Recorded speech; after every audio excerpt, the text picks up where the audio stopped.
I'll start in 3, 2, and 1. On side government, if you're born into a commune that prioritizes fishing, at no point will you ever become a farmer, a priest, an artist, or a lawyer. I will posit an intuition pump that a world where you have the knowledge to become whatever you want, even if you don't get it or attain it, is better than a world where all you know is all you get. How did Joseph put his extension in the context of the round? I think it fits quite well, given up until his speech, a lot of things were still up to contention and were very scared to contest from any of the teams in this round. 3 exclusive contributions that Joseph gave to you. 1. On exclusivity and burden fulfillment.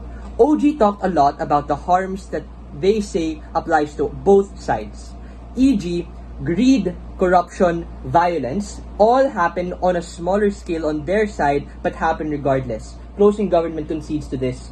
And I want to directly take out that framing. How many communes are actually successful?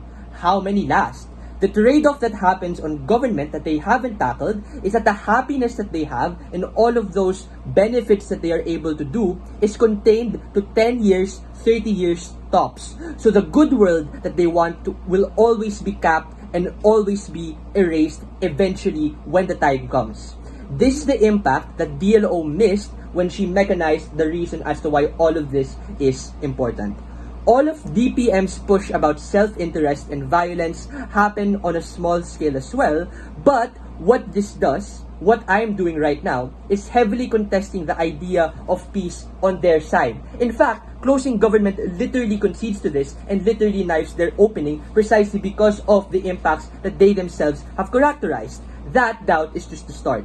At the same time, will also be charitable to them because opening opposition to a large extent skirted their burden by saying everything is going to be peaceful and how material wealth is precisely the mech in which all of these things operate in. Joseph said, war is okay, colonialism is okay, violence is okay if it comes as a consequence of reaching the top of Maslow's hierarchy. That is why, and that is a stronger reason as to why we have to win. CG says it's easier for people to overthrow communal governments. That's literally the main extension that they wanted to give. 1. This is a knife. This causes the violence that OG wanted to avoid to be null and void, or at the very least heavily contested.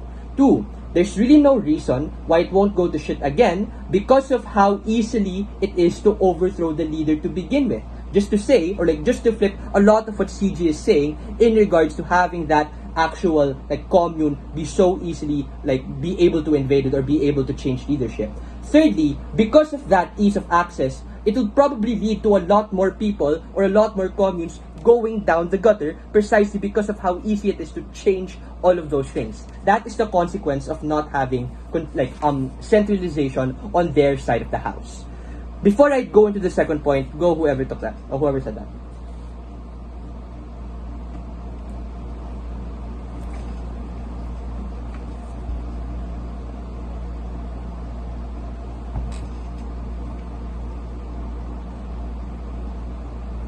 I will get to that in a bit. I promise, I'll go back to that, promise. Secondly, on mechanization, the exclusive contribution that Joseph had on mechanization.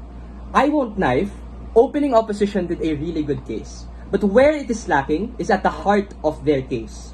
Maybe people are materialistic, but that isn't what kept Rome standing for 1,000 years. DLO realized this at the end of her speech, but she didn't really make it out.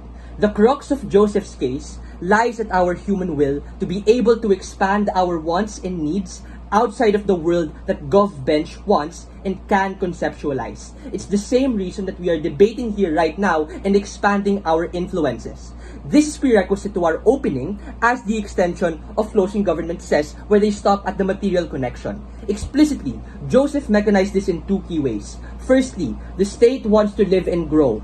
Yes, this leads to wars, this leads to suffering. But in order to have wars that people will actually opt into, the reward is equally as enticing. Because wars happen, the victor attains peace, they attain accomplishment, they attain the personal gratification that doesn't exist on government bench. CG doesn't understand that human wants doesn't just stop at material wealth and personal happiness that they can see in the short term.